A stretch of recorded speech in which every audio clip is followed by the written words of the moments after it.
Lauren Hayes had spent 25 years believing in a carefully crafted illusion.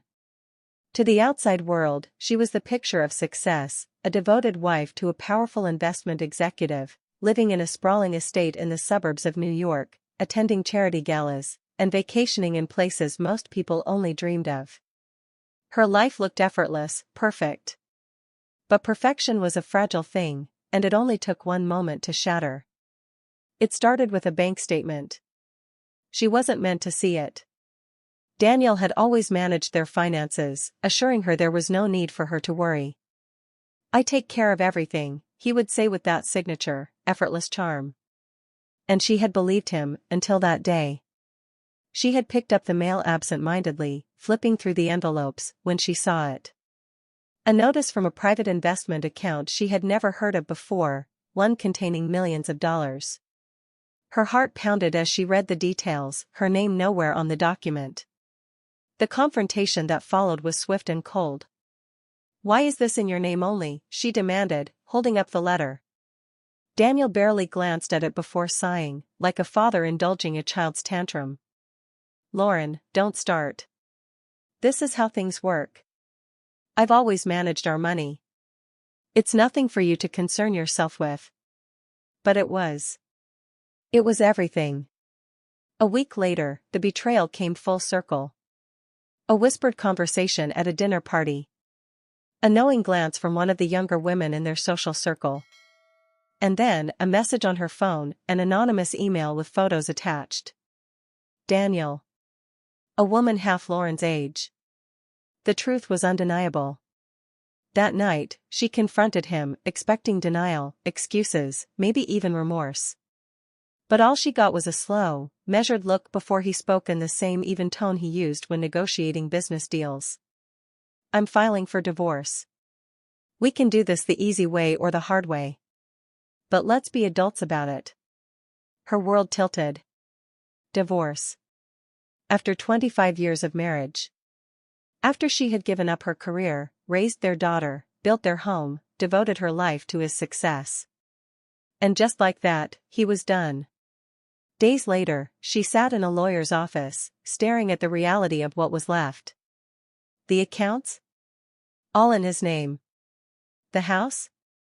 Bought through a private trust. The assets? Strategically hidden. He had planned for this. She never stood a chance. Her lawyer barely looked up as he spoke. Unfortunately, New York law allows for significant loopholes when assets are strategically managed. You signed a prenuptial agreement that heavily favors him. At best, we can negotiate alimony, but... Lauren barely heard the rest. She had always assumed that divorce, if it ever happened, would at least leave her with some dignity. Instead, she was being handed the equivalent of a severance package, enough to keep her afloat for a short while, but nowhere near what she had built her life around. She walked out of the office in a daze, the finality of it all crashing over her. By nightfall, she was packing a single suitcase. No home. No financial security. No future she recognized. She paused at the doorway of the house she had decorated herself, staring at the marble floors, the curated artwork, the life that was no longer hers. And then, she walked away. Because there was nothing left to stay for. Lauren sat in the corner of a dimly lit cafe, stirring a cup of coffee she could barely afford. The city outside felt colder, harsher than it ever had before. Just weeks ago, she had been living in a mansion with a walk-in closet full of designer gowns. Now, she was renting a one-bedroom apartment in a neighborhood she had never even considered before. The silence of it was deafening. No housekeepers. No catered dinners. No security. She had spent the first few days after leaving Daniel in a haze, moving through the motions of survival. Every call to a bank, a credit agency, or a financial institution ended the same way: "Your name is not on the account." She had walked into job interviews, only to be met with polite but dismissive smiles. "We're looking for someone with more recent experience." Experience? What was she supposed to put on a resume? 25 years of managing a household, organizing events, balancing a social calendar that revolved around a husband who no longer existed? No one cared. No one took her seriously. Her phone vibrated. A message from her daughter, Emma.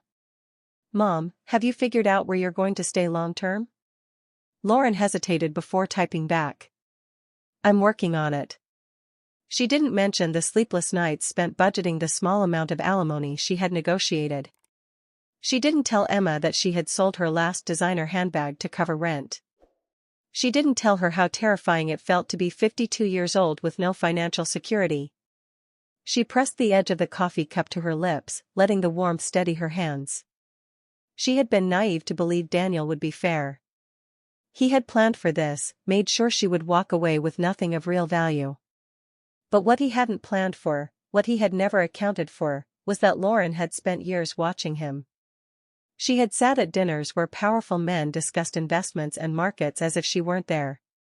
She had overheard Daniel's late-night calls, read the financial reports he left on their kitchen counter. And slowly, a realization took shape. She may not have handled the money. But she had learned how money worked. Her fingers tightened around the cup. She had one last asset, knowledge.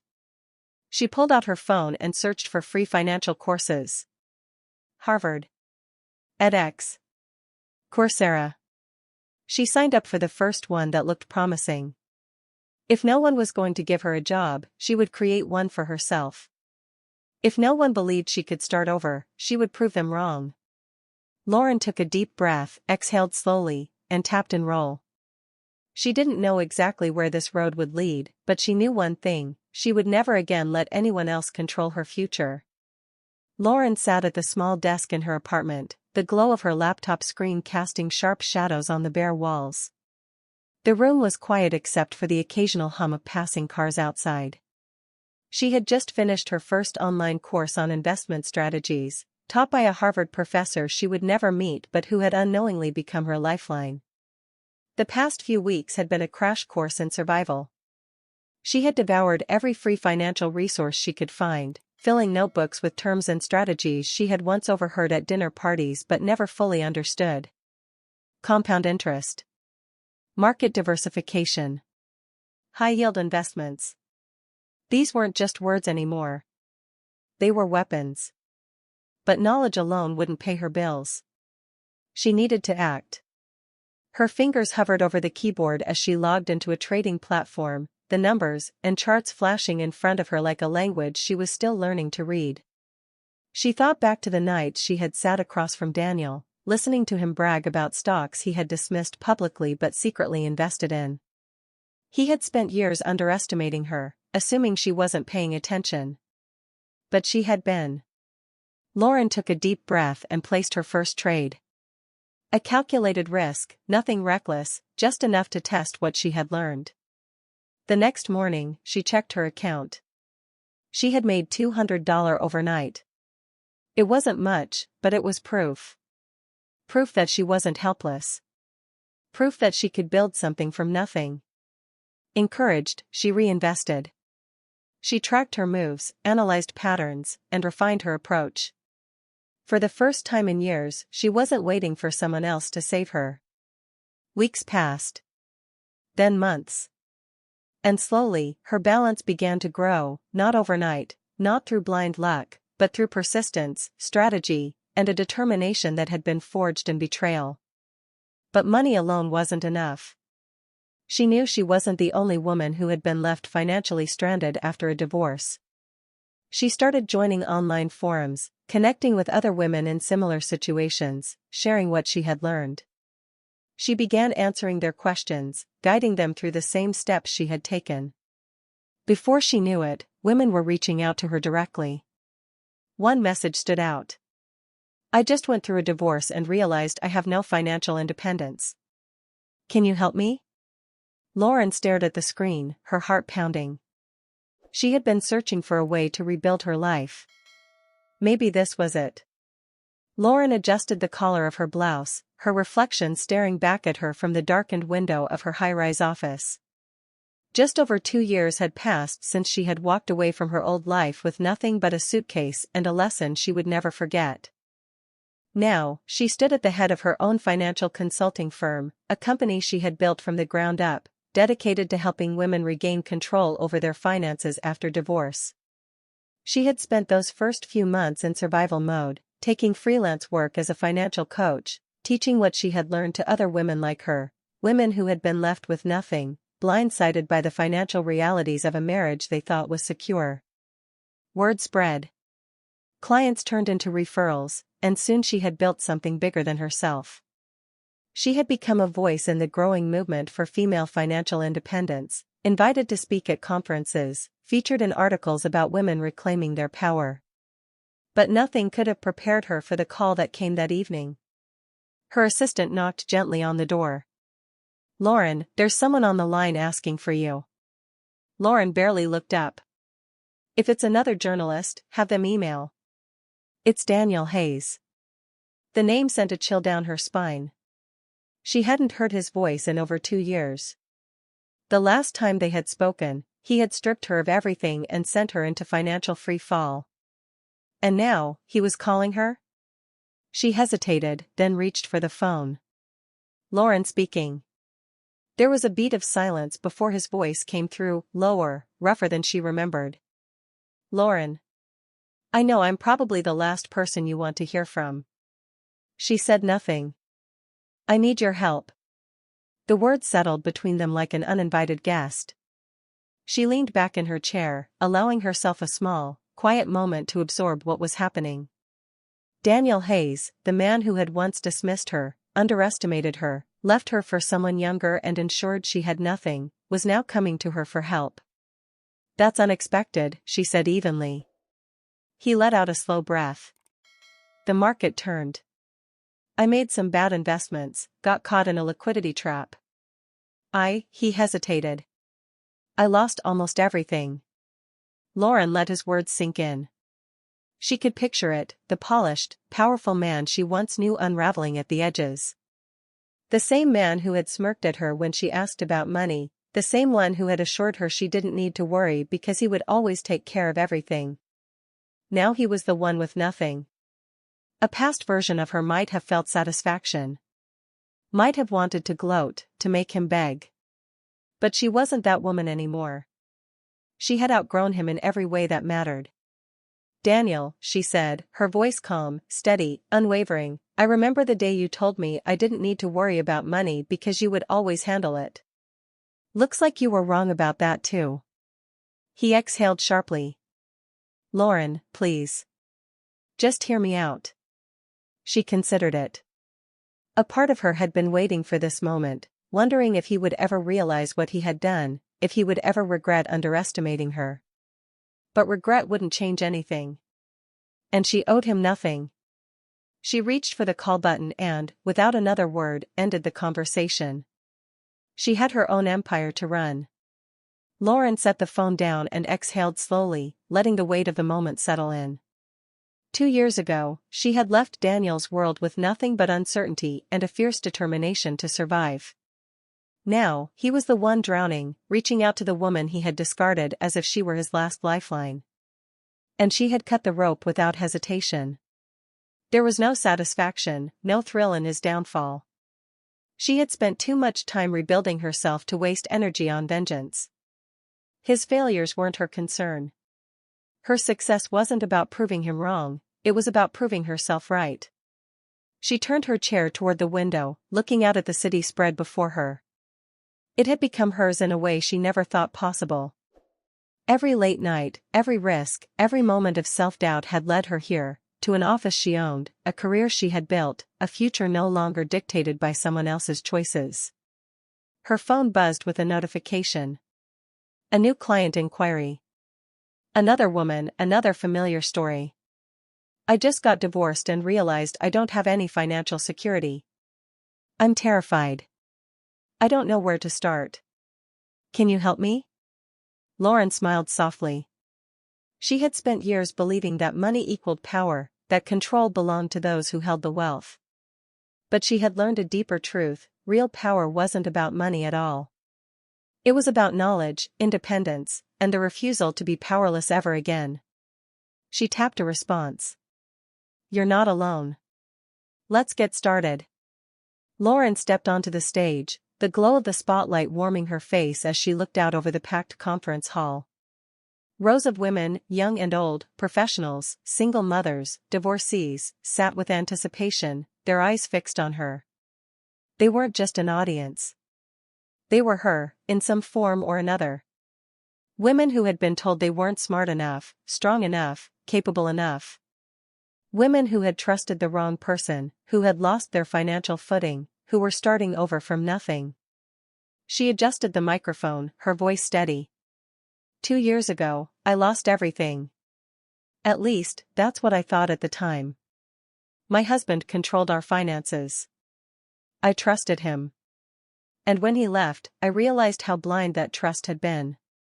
I had no money in my name, no assets, no safety net. Just a suitcase and the cold reality that I had spent my entire adult life dependent on someone else. The room was silent, the weight of her words settling over them. But here's what I didn't realize in that moment: he may have had the money, but I had something more valuable. I had knowledge. I had years of listening, observing, absorbing everything about how the financial world worked. And when I had nothing left to lose, I used that knowledge to rebuild. Slowly. Painfully. But I did it. She let her gaze sweep over the audience. And now I stand here, not just as someone who survived, but as someone who thrived. Because financial freedom isn't about being rich. It's about power. The power to make choices. The power to walk away. The power to know that no one, not a spouse, not a job, not an institution, can ever take your security away from you again. A ripple of applause spread through the room, growing louder, stronger. Lauren smiled, but not for them, for herself. Because this moment, this life she had built, wasn't about revenge or proving anyone wrong. It was about every woman in that audience walking away with something she had once been denied. Control. As the applause filled the room, Lauren stepped back from the microphone, letting the energy of the moment sink in. It wasn't just the clapping, the standing ovation, it was the understanding in their eyes. The recognition. They saw themselves in her. And that was why she was here. She walked off the stage, her assistant meeting her with a beaming smile. "You were incredible," she said, handing Lauren her phone. "You need to see this." Lauren glanced down. Her social media notifications were exploding. The live stream of her speech had gone viral, already racking up hundreds of thousands of views. But one message stood out, a name she hadn't expected to see again. Danielle Hayes. For a moment, she just stared. Then, curiosity won out. She tapped the message. "I saw your speech. I was wrong about you. I was wrong about everything." She exhaled slowly, but there was no emotional pull, no flicker of old wounds reopening. His words meant nothing now. They had no power. She wasn't looking for validation. She had already given it to herself. She locked her phone and slipped it into her bag, turning her focus back to the present. Outside the conference doors, women were waiting to speak with her, women who needed advice, guidance, hope. Danielle was the past. This was her future. With a quiet smile, she straightened her shoulders and stepped forward. Lauren sat on the balcony of her penthouse, a glass of wine in her hand, watching the city lights stretch endlessly before her. The hum of Manhattan below felt like a distant echo, lively, pulsing, but no longer overwhelming. It had been nearly 3 years since she walked away from Danielle's world, and yet, on nights like this, she sometimes thought about the woman she used to be. The one who had believed in security without truly having it. The one who had mistaken dependence for love. She took a slow sip, savoring the weight of this moment. She had done what no one, not Daniel, not the lawyers, not even the part of herself that had once been afraid, thought she could do. She had built something that was hers alone. A company. A movement. A life that no longer revolved around someone else's approval. Her phone buzzed beside her. She glanced at the screen. "Emma." She smiled, answering immediately. "Hey, sweetheart. Mom, her daughter's voice was warm, but there was something else there, hesitation. I just wanted to tell you. I saw the article. Lauren knew which one she meant. It had gone live this morning, Forbes cover story on women redefining wealth after divorce. Her name had been the headline. Emma exhaled, the way she always did when she was thinking through her words. I never told you this, but, back when everything happened, I was scared. Not because of the divorce, I mean, yeah, that sucked, but because I didn't know who you'd be without Dad. And now, she paused. I'm so proud of you. Lauren closed her eyes for a second, letting the words settle deep in her chest. I'm proud of me too, she said softly. They talked for a few more minutes before hanging up. Lauren set the phone down, a quiet contentment washing over her. She had spent so much of her life proving herself, to Daniel, to the world, to the doubt that had once lived in the back of her mind. But tonight, for the first time, she realized something. She had nothing left to prove. She was free. This story isn't just about Lauren, it's about the reality so many women face. Financial dependence can feel like security until the moment it's taken away. But Lauren's journey proves that knowledge is power, and true independence isn't about wealth, it's about control over your own future. So now, we want to hear from you. What do you think about Lauren's transformation?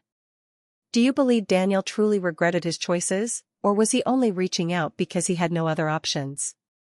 And most importantly, what lessons from Lauren's journey stood out to you the most? Comment 2 if you loved this story and found it inspiring, or 7 if you think it could have ended differently. Let's start a conversation. And if you enjoy powerful real-life stories like this, hit the like button and subscribe to True Tales. Our storyteller, Natalie, brings you new inspiring videos every single day. Don't miss out on the next one.